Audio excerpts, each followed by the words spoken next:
Welcome everyone to our weekly live Q&A. Feel free, throw any questions that you have in the chat. I'll answer them as I see them come up. If you happen to be catching us on replay or our YouTube channel, you can still put questions in those comments.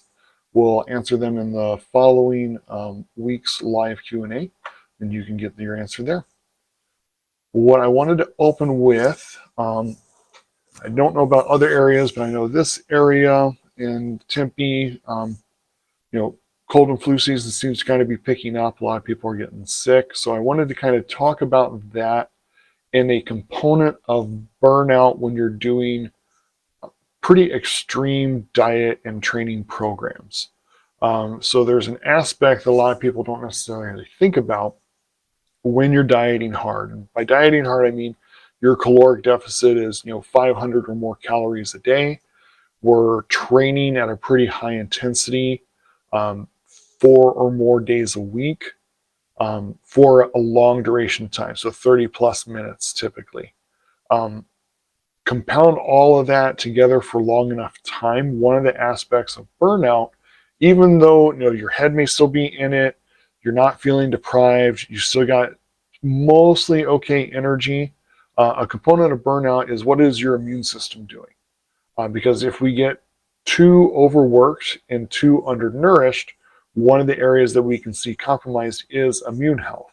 So if all of a sudden, if you've been doing a pretty stringent program and you start realizing that you're getting a little sick more often than what you usually do, when you do get sick, it's worse than what it has been in the past.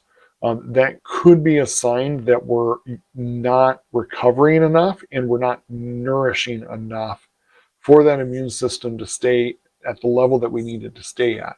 So you may want to look at kind of doing a couple maintenance weeks, like what we talked about in last week's session, live Q&A session.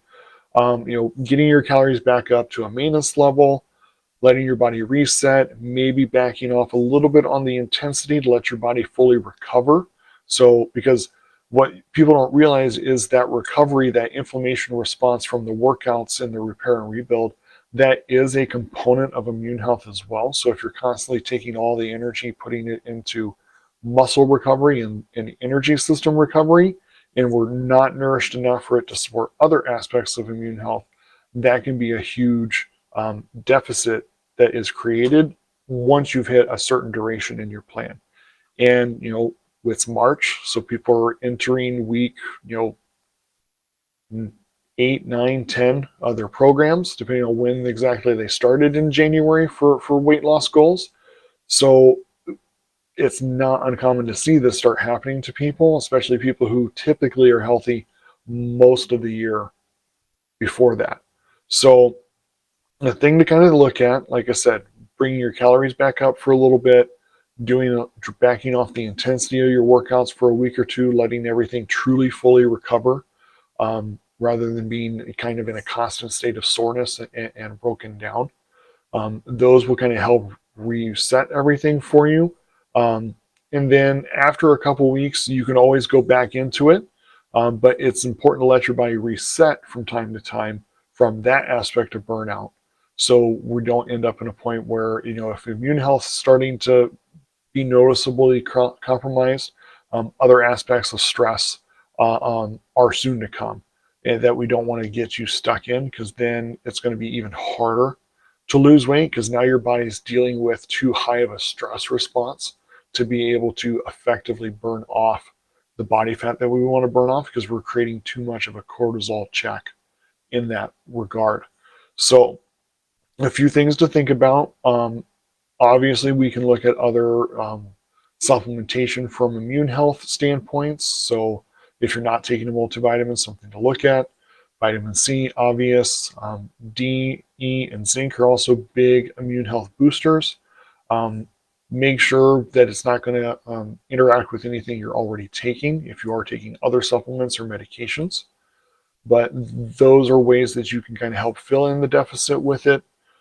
Get enough nutrients. But again, even with supplementation, if you still notice yourself still getting sicker more frequently than usual, It just means that you're stressing your body out too much with the caloric deficit and the intensity and frequency of your training for it to stay ahead of being healthy from an immune system standpoint. So take a week or two, reset yourself, give it some more calories, give it a little break on the intensity and frequency of your training, let things balance.